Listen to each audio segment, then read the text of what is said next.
Olá, jovens! Olha eu aqui novamente, como vocês já conhecem, professora Deise Lima para mais uma aula de Física. Pessoal, estamos na nossa unidade 3. Aula passada nós falamos especificamente da parte teórica de ondas gravitacionais, certo? Nós fizemos aí definição do que são ondas gravitacionais, quem pensou nas ondas gravitacionais, como elas foram detectadas e também fizemos aí alguns exercícios relacionados, certo? E nós vamos continuar com o nosso conteúdo de física, tá, pessoal? Nós não vamos continuar nas ondas gravitacionais, ok? Nós vamos aí para outro conteúdo hoje, vamos falar de radioatividade, vamos falar de física nuclear. Então, vamos ver especificamente o que a gente vai trabalhar hoje. Olha só, física nuclear, primeira parte aqui da nossa aula. Núcleo atômico, massas e dimensões nucleares. Vamos falar também sobre radioatividade, ok? Biografia da família Curie. Pessoal, tem até um filme, né? Que vocês já devem ter visto aí, tá lá na Netflix, para quem tem oportunidade de assistir, né? Falando sobre a parte da radioatividade lá, da Marie Curie, tá? Quem tiver oportunidade de assistir, deixo aí como indicação. Bom, vamos falar também de decaimento radioativo, alfa e beta, e também radioatividade e tecnologia na medicina. E também, nossa professora, muita coisa, né? Vamos falar de fissão e fusão nuclear, rejeito radioativo, acidentes nucleares. Então, nessas aulas de física nuclear, parte 1 e 2, a gente vai trabalhar esses conteúdos aqui, ok? Pessoal, e como habilidades, reconhecer características físicas e parâmetros de movimentos de veículos, corpos celestes e outros objetos em diferentes linguagens e formas de representação. Mas vamos lá, professor, o que é a física nuclear? Pessoal, a física nuclear é a área da física que estuda as propriedades e interações dos núcleos atômicos, assim como os mecanismos básicos das reações nucleares, como nêutrons e outros núcleos também, ok? Então aqui a gente definiu a física nuclear, tá? Trabalha aí basicamente com propriedades e interações nucleares, tá bom? Que seria núcleos atômicos, ok? E mecanismos também. Bom, e as aplicações mais conhecidas nessa área são as seguintes, vamos ver, olha só. Geração de energia nuclear, tá, pessoal, nas usinas nucleares. Quem lembra lá da nossa aula de geração de energia, a gente falou de usina nuclear, ok? Então, é uma aplicação da física nuclear, tá? E aqui a gente tem uma representação, que é uma usina de energia nuclear, vapor não radioativo sai das torres de resfriamento. Então, esses vapores aqui que saem não são radioativos, ok? Nós também temos, pessoal, tecnologias de armas nucleares, tá? Aqui a explosão de Trinity, ok?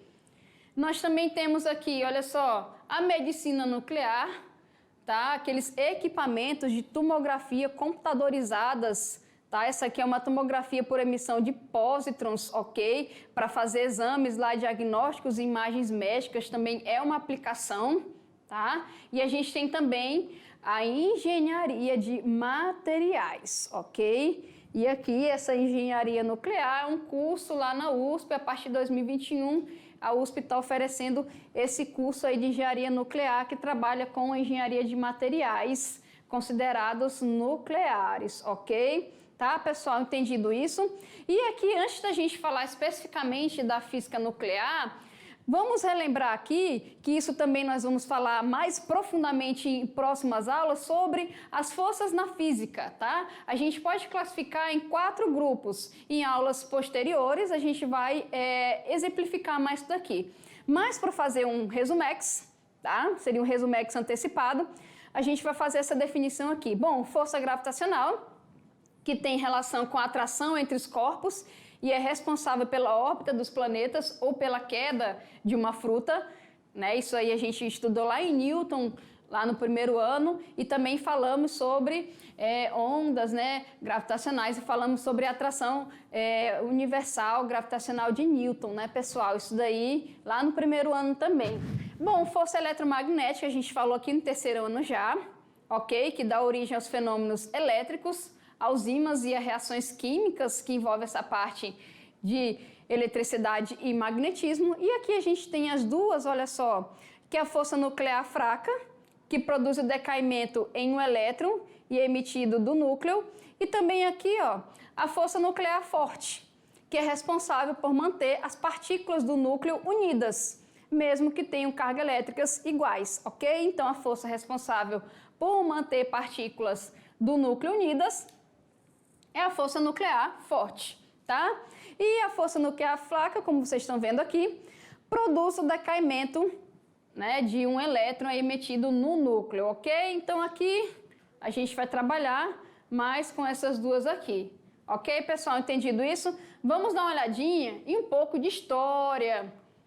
Física nuclear, um pouco de história, como eu falei para vocês. Bom, a física nuclear surgiu a partir da descoberta da radioatividade em 1896 pelo físico francês Antoine-Henri Becquerel, tá, pessoal? Então, Becquerel, como vocês podem ver a imagem dele aqui, este jovem, né, que nasceu em 1852 e veio a falecer em 1908, como vocês podem ver.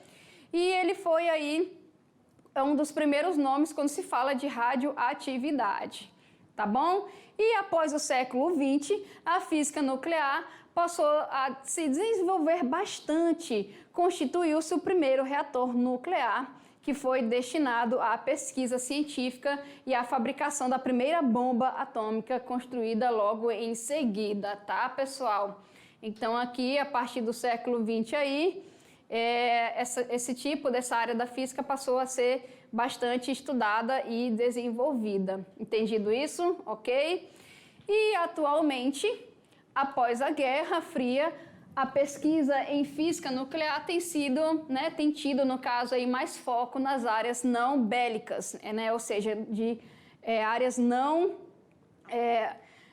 armamentistas, tá, pessoal? Seria a parte aí que eles não colocaram o foco da física nuclear para a parte de armas, né? Então, ela se pesquisou aqui mais na física de partículas. Aí aqui tem um disco, como vocês podem ver, com as atuais partículas, né? Tem uma área da física, que é a física de partículas, que estuda especificamente isso daqui, e também na medicina nuclear e na cosmologia. Porém, não podemos negar que ainda existam centros de desenvolvimento de armas nucleares, né? Então, após aí as guerras, né, e após a construção aí de bombas atômicas, né? E nós vamos ver também nessa aula e também um pouquinho aí em outras aulas, foca aqui em mim, um pouquinho aqui em outras aulas, né? Que a gente vai trabalhar os acidentes nucleares, né? Então, bomba atômica, por exemplo, como foi visto, uma aplicação muito perigosa, né, pessoal? Então, ainda tem alguns países que fazem estudo da aplicação aí da física nuclear, estudando em partes bélicas, né? Mas a maioria, como falei para vocês, é estudo na parte de cosmologia e também na parte de física de partículas e também na medicina nuclear, principalmente ali na parte de diagnóstico de imagens através de equipamentos que utilizam aí para exames, principalmente, tá bom? Vamos continuar, olha só. E nós podemos falar também ali sobre um núcleo atômico, massas e dimensões nucleares, então vamos começar a falar do núcleo atômico e falamos do núcleo atômico também de maneira rápida lá nas aulas de eletrostática, né, pessoal, processo de eletrização. E aqui, para física nuclear, a gente faz um aprofundamento do núcleo atômico. E o núcleo atômico, como nós vimos, ele é constituído por prótons, que possuem carga elétrica positiva, e nêutrons, que possuem ambas as cargas elétricas, negativa e positiva, o que a torna neutra, né, pessoal? Aí vem o nome do nêutron, né? E nós vimos que é uma partícula que eletricamente ela não tem carga, ok? Carga nula. Bom, cada próton do núcleo tenta afastar outro próton. Nós vimos isso lá pelo princípio da repulsão elétrica, né? Cargas de mesmo sinal, elas acabam aí se afastando. Só não faz por existir uma outra força de atração entre os nêutrons e os prótons. E com isso, parcialmente contrabalanceando a repulsão elétrica próton-próton, e nós vimos lá no slide anterior qual é a força aqui que une, né, pessoal, esse núcleo atômico aí, ok? E nesse caso aqui, olha só, as forças de coesão nuclear foram propostas primeiramente com base nos modelos de muons ou pions também, muons e pions nesse caso, como integrantes da chamada cola nuclear. Isso aqui são partículas, tá, pessoal, que foram descobertas também, ok? E isso aqui é uma área, como eu falei para vocês, física de partículas, estuda muito isso daí. Entretanto, os modelos atômicos mais recentes explicam que prótons e nêutrons compartilham uma subpartícula. A tal subpartícula compartilhada é o gluon, tá, pessoal? O gluon é uma subpartícula aí compartilhada entre prótons e nêutrons, e aqui tem um desenhozinho, ok? Então, nós temos aqui o gluon, ele é formado por um quark up e um quark down, tá? Galerinha, aqui nós temos também outra imagem, só para vocês verem. E aqui é um experimento realizado no LHC, que é um grande acelerador de partículas, ok? O LHC, ele é um laboratório, né? Ele é um equipamento que é utilizado para o estudo aí de descoberta de novas partículas, ok? E aqui, num experimento realizado no LHC e estudado por pesquisador brasileiro, encontrou sinais muito similares ao do plasma a partir da colisão de prótons com núcleo atômico de chumbo. Estudos anteriores foram baseados na colisão de dois núcleos pesados, tá? Então aqui é uma imagem só colocada, tá? Para a gente poder representar isso daí. Bom, mas olha só, um próton e um nêutron se comportam como dois cachorros brigando por um osso. Como assim, professora? Então, vamos ler aqui. Imagine aí, a pessoa estava aqui concentrada, né, na aula de física e tal, aí no mundo das partículas, professora, esse mundo da partícula, a professora manda imaginar, né? Dois prótons aí, como seria dois cachorros brigando por um osso. Vamos ver essa representação? Olha só, como é que está escrito ali, pessoal? Ora, o osso nesse caso vai ser lá a subpartícula compartilhada, que é o gluon. Ora, o osso, que no caso ali é o gluon, está com um cachorro, o próton, ora está com outro cachorro, o nêutron. Então imagine que você tenha dois cachorros, um se chama próton e um se chama nêutron. Olha aí, pessoal, o nome para cachorro, quem quiser colocar. Aí o osso é o gluon. Então imagina, uma hora o próton, né, ele pega o osso e outra hora o outro, que é o nêutron, pega o outro osso. Então, estão brigando pelo osso aí, que é a subpartícula compartilhada, né? Assim, eles se mantêm próximos nesse caso. Então, vocês podem ver dois cachorros brigando por um osso, vocês podem ver que eles ficam próximos, certo? E nesse caso aqui, como são diversos prótons e diversos nêutrons, a disputa envolve todas as partículas e elas se mantêm unidas. Então, imagine aí que o cachorro próton representa muitos prótons e o cachorrinho nêutron representa aí muitos nêutrons. Então, imagine toda essa galera brigando pelo osso, tá? Então, a gente pode falar que eles estão ali bem unidos, né? Apesar de estarem brigando, mas eles estão aí bem unidos, porque a proposta aqui é que eles peguem o gluon, ok? Pessoal, essa união, ela enfraquece se o átomo for muito grande, como o átomo de urânio, por exemplo, ok? Átomo muito grande vai enfraquecer essa disputa aí. Esses átomos muito grandes são instáveis e podem perder partes de si, ok? É por isso que essa união ali dos prótons e dos nêutrons ali brigando pelo gluon, elas podem se enfraquecer, tá? Esse processo aí é chamado de desintegração radioativa, tá? Então, a desintegração radioativa ocorre aí, como vocês podem ver, né, em núcleo atômico muito grande, como o de urânio, porque eles estão aí, são bem instáveis, tá? E podem perder partes de si. Entendido isso, pessoal? Vamos dar uma olhadinha aqui na parte de dimensões nucleares, tá?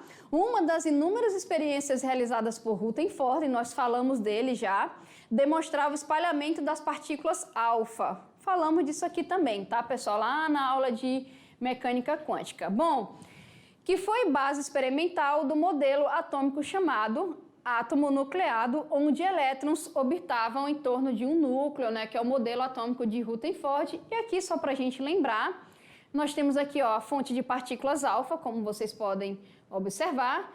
Elas são lançadas aqui, ó, nessa lâmina de ouro. E aqui vocês podem ver em formato de C o detector de partículas, tá? Isso aqui é feito de zinco com enxofre, tá bom, gente? E aqui nós temos, ó, as partículas alfa aqui, o núcleo do átomo de ouro. Essas partículas passam aqui, ó, umas refletem, outras atravessam esse núcleo do átomo de ouro aí, ok? Entendido isso? Fechou? E aqui continuando, olha só, aqui esse desenho está mostrando melhor a trajetória das partículas alfa, tá, pessoal? Aqui o amarelo, como foi colocado na figura anterior, representa o átomo, e a pontinho preto aqui representa o núcleo. E esse desenho aqui a nível de formação, tá? Ele está bem fora de escala, tá bom, pessoal? O átomo é 10.000 vezes maior que o núcleo, tá? É por isso que está fora de escala. Se a gente for fazer uma proporção, esse pontinho preto, ele não é 10.000 vezes menor que esse núcleo aí. Então, é só para a gente mostrar a trajetória dessas partículas representadas pela seta vermelha. Bom, durante suas pesquisas, Rutherford observou que para cada 10.000 partículas alfa aceleradas incendidas numa lâmina de ouro, apenas uma refletia ou se desviava de sua trajetória, ok? A conclusão foi que o raio de um átomo poderia ser em torno de 10.000 vezes maior que o raio do seu núcleo, né, pessoal? Já que a cada 10.000 a gente tinha apenas aí o desvio de uma, então ele falou, poxa, se a cada 10.000 eu tenho um desvio de uma, então posso falar que esse núcleo aí, o raio desse núcleo é 10.000 vezes maior que o seu, ou no caso o raio do átomo, né, pessoal, é 10.000 vezes maior que o núcleo, ok? E aqui, como ele fez esse cálculo, tá? Ele pegou a partícula, lembrando que a partícula tem energia cinética aí de 7,7, ok? E quando esta partícula é lançada frontalmente contra o núcleo, a interação coulombiana, que vem de Coulomb, né, pessoal, força, faz com que sua energia cinética seja transformada em energia potencial eletrostática. Quando toda energia cinética é transformada em energia potencial, a partícula chega à distância mais próxima e para, ok? Aí nesse momento aqui, ele fez aqui, ó, o cálculo, né, 1/4 aqui da partícula, fez todo esse cálculo aqui, que nesse momento não vai interessar muito pra gente, tá, pessoal? E aqui, ó, ele utilizou os valores e aqui ele encontrou aquele raio, né, que foi falado aqui, ok? Entendido isso? E aqui, só para concluir a parte do cálculo, ele falou que, portanto, o raio do núcleo de ouro deve ser menor do que esse valor que foi encontrado ali no cálculo anterior, isto é, menos do que 1/10.000 avos do raio atômico. É razoável esperar que o volume nuclear seja proporcional ao número de massa. Assim, considerando o núcleo como uma esfera de raio R, a gente tem este valor aqui. Entendido? Fechou? É só para mostrar a questão do cálculo. E para o ouro, pessoal, ele fez o seguinte, olha só, vamos colocar aqui. Para o ouro, ele pegou aí, ó, o valor daquela constante A, fez o cálculo, jogou lá e achou esse valor de raio aqui, tá bom? E com esta dimensão, resulta que a densidade da matéria nuclear é da ordem de 2 vezes 10 a 17 quilogramas por metro cúbico. Entendido isso? E aqui a gente pode concluir que as dimensões nucleares são mais convenientemente descritas através de uma nova unidade. Tá? Essa unidade aqui é o Fermi, tá, pessoal? Ou fentômetro, por causa desse valor aqui. Lembrando que um fentômetro vale aí 10 a menos 15 metros, ou seja, é um valor extremamente pequeno, tá, pessoal? Que é justamente para representar essas unidades aí. Bom, falamos aí de radioatividade, nós vamos entrar na parte do decaimento radioativo, alfa e beta, ok? E também vamos falar de radioatividade tecnológica na medicina. Pessoal, a radioatividade é um fenômeno natural ou artificial, pelo qual algumas substâncias ou elementos químicos chamados radioativos são capazes de emitir radiações. as quais têm a propriedade de impressionar placas fotográficas, né? Quando coloca aí impressionar placas fotográficas, seria sensibilizar, formar imagens nessas placas, ok? Também tem a propriedade de ionizar gases, produzir fluorescência e atravessar corpos opacos à luz. Então, tem corpos, né? Então, por exemplo, aqui, a gente sabe que a questão da sombra, por exemplo, ela é produzida porque a luz ela não atravessa corpos opacos. Então, se você ficar parado assim, perto de algum lugar com luz, você vai ver uma sombra no chão. Ou qualquer objeto que você coloque, você vai ver uma sombra. Isso porque a luz ela não atravessa corpos opacos, e sim transparentes e translúcidos, né?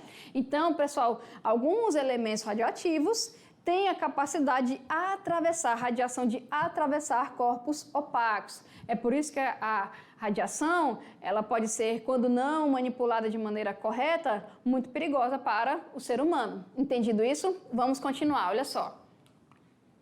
E as radiações emitidas pelas substâncias radioativas são principalmente partículas alfa, partículas beta e raios gama. A radioatividade é uma forma de energia nuclear usada em medicina, radioterapia, e consiste no fato de alguns átomos, como o de urânio, rádio e tório, serem instáveis, perdendo constantemente partículas alfa, beta e gama, nesse caso aqui gama relacionado a raio-x, ok? O urânio, por exemplo, tem 92 prótons, porém, através dos séculos, vai perdendo-os na forma de radiações até terminar em chumbo, com 82 prótons estáveis, tá, pessoal? E aqui, lembrando, como eu falei para vocês, a radioatividade pode ser natural ou espontânea, é aquela que se manifesta nos elementos radioativos e nos isótopos que se encontram na natureza, e também artificial ou induzida, que é aquela que é provocada por transformações nucleares artificiais. Então aqui, ó, a gente tem um núcleo estável, como a gente falou aqui, que são núcleos grandes, né? Eles vão perdendo parte de si, eles emitem essa radiação.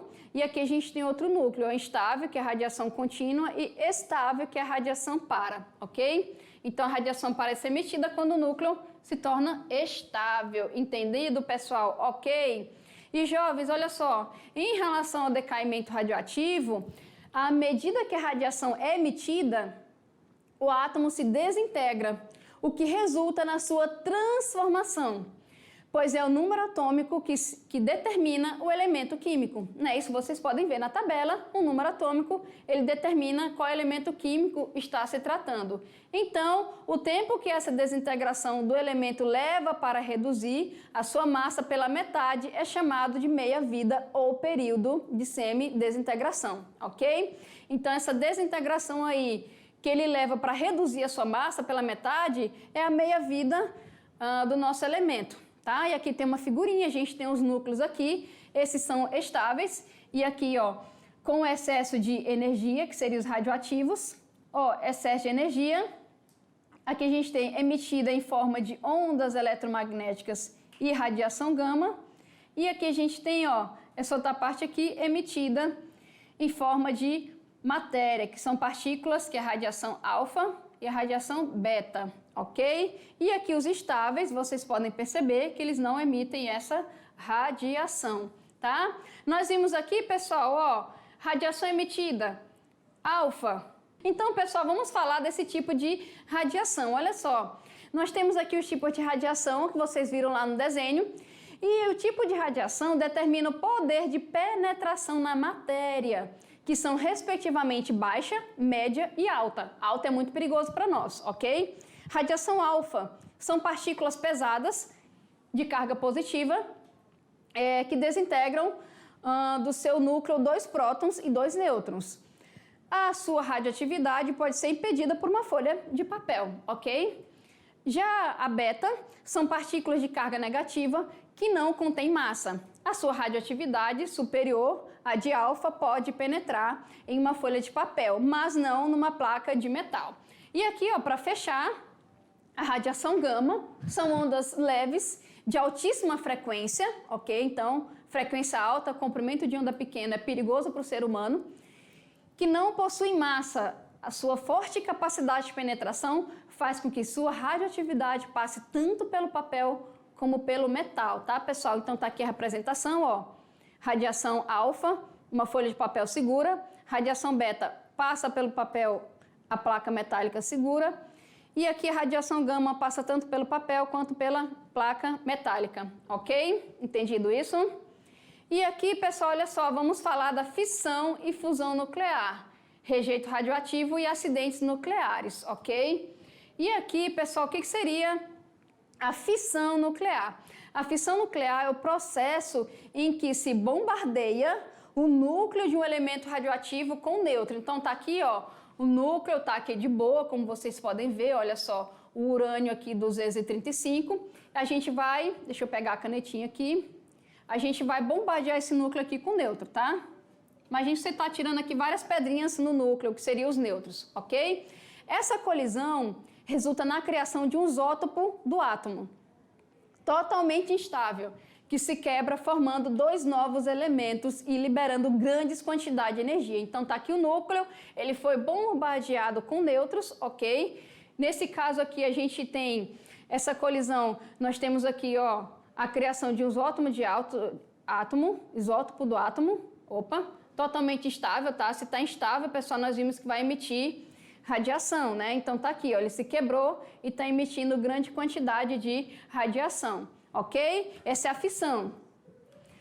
A fusão nuclear, ela ocorre quando dois ou mais núcleos de um mesmo elemento se fundem e formam outro elemento. Então, na fissão, tu bombardeia um núcleo com nêutron. Aqui, na fusão, tu tem a colisão, ok? Ou tu tem, no caso, os elementos aqui, ó, o mesmo elemento se funde e forma um outro elemento, liberando energia. Esse processo libera uma grande quantidade de energia, muito maior do que a liberada no processo de fissão nuclear. Então tá aqui, ó, tu tem o trítio e tu tem o deutério.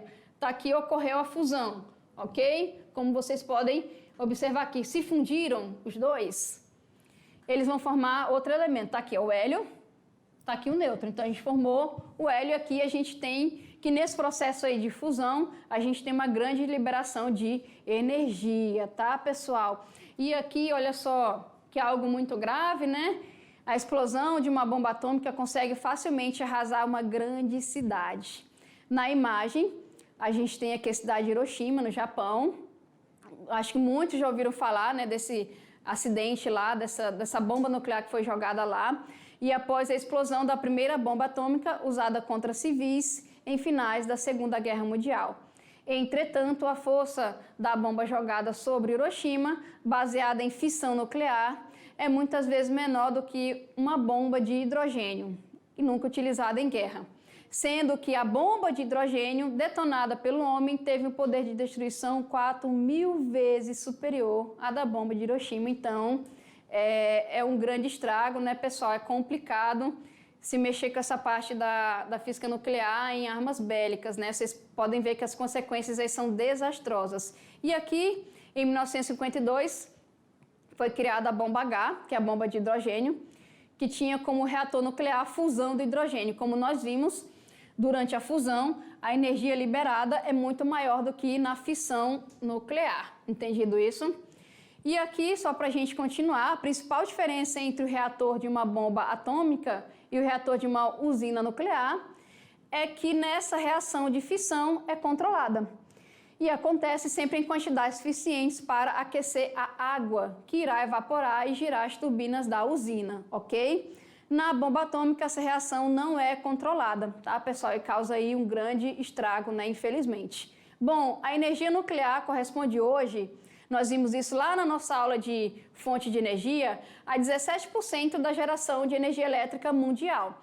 Apesar de não gerar os gases do efeito estufa, o perigo se encontra nos resíduos de alta radioatividade e na possibilidade de acidente nas usinas, que podem ser devastadores, ok?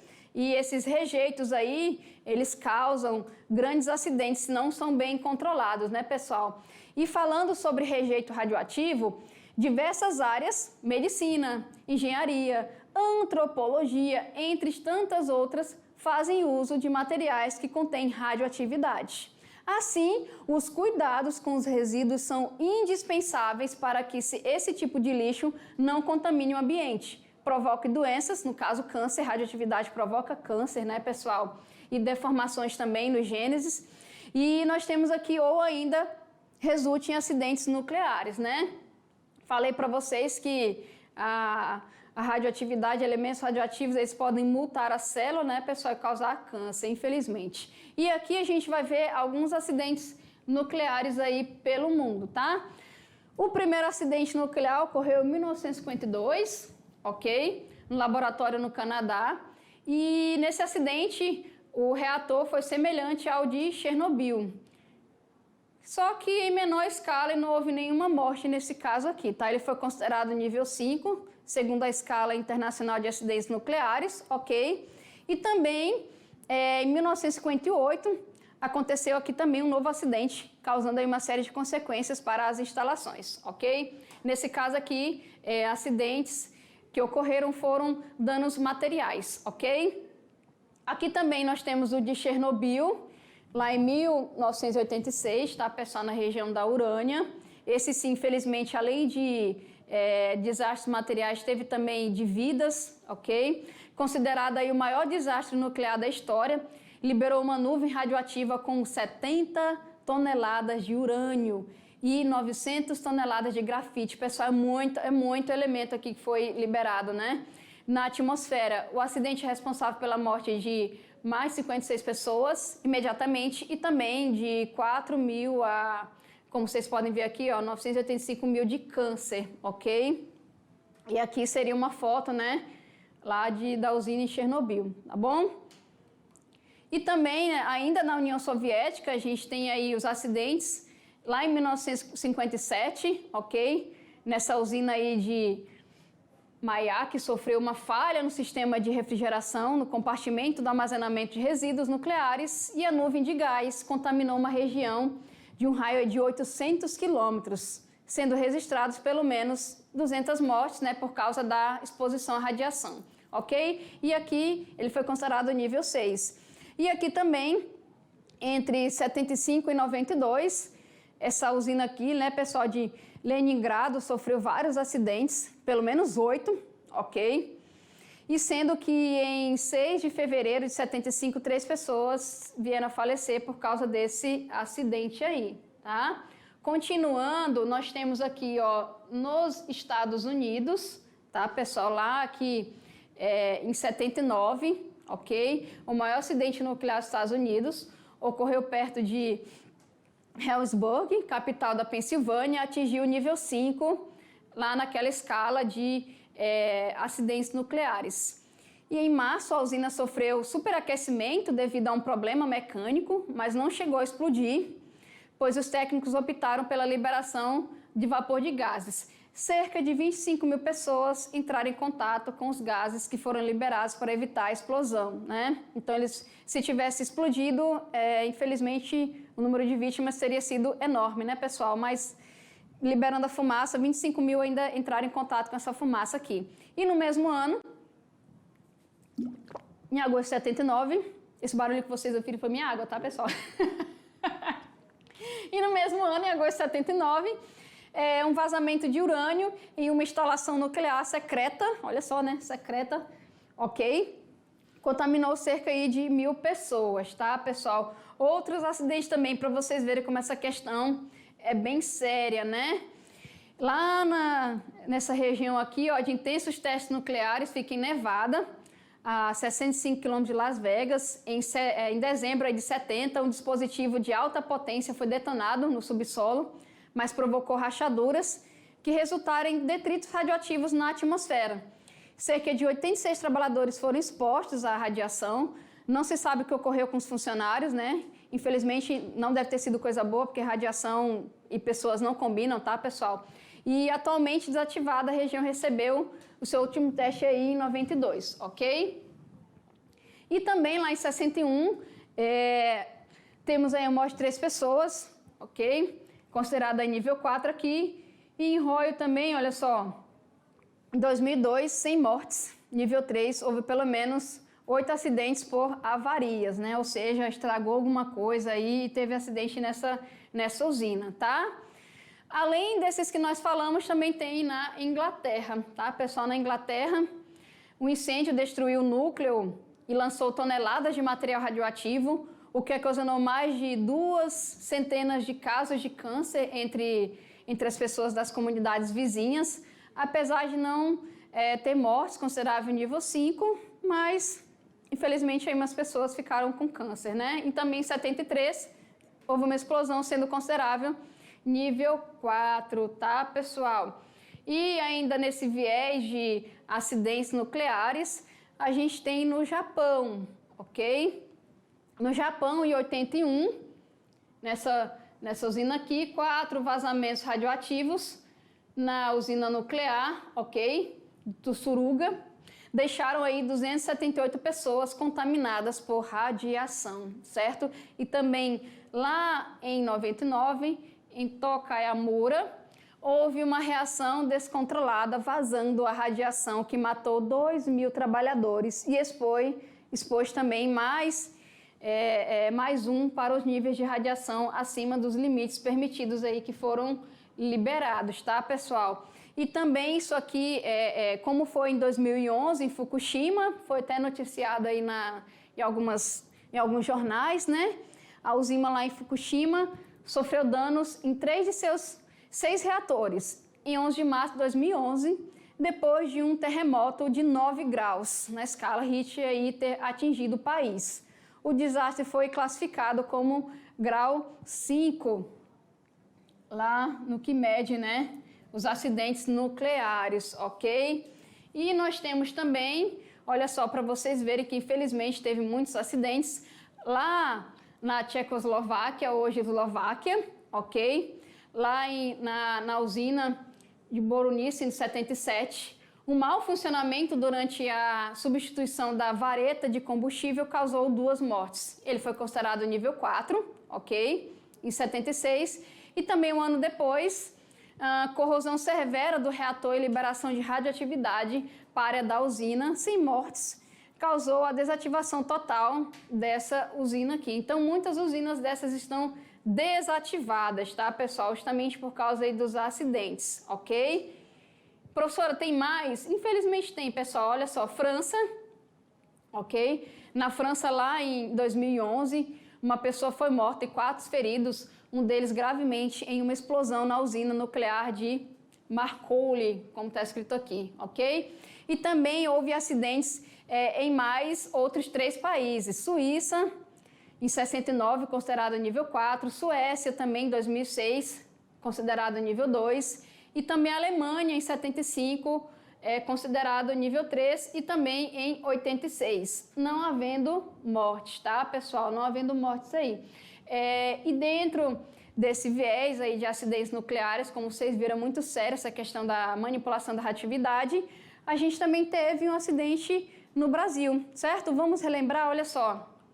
No Brasil, nós temos aí, ó, o César 137, em 1987, e ele foi um acidente radioativo de nível 5, segundo, né, a escala ali de acidentes nucleares, e aconteceu em Goiânia, quando 2 catadores de papel encontraram um aparelho de radioterapia e o levaram para um ferro velho.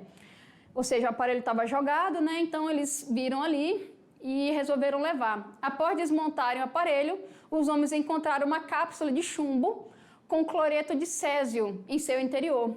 A coloração brilhante de cloreto de césio no escuro impressionou Devaí Ferreira, que foi aqui uma das pessoas, né, que encontraram, que era o dono do ferro velho, que levou o pó branco consigo e distribuiu o material para familiares e vizinhos, né? Então, no escuro ele ficava aí, emitia esse brilho e ele acabou pegando e distribuindo, tá?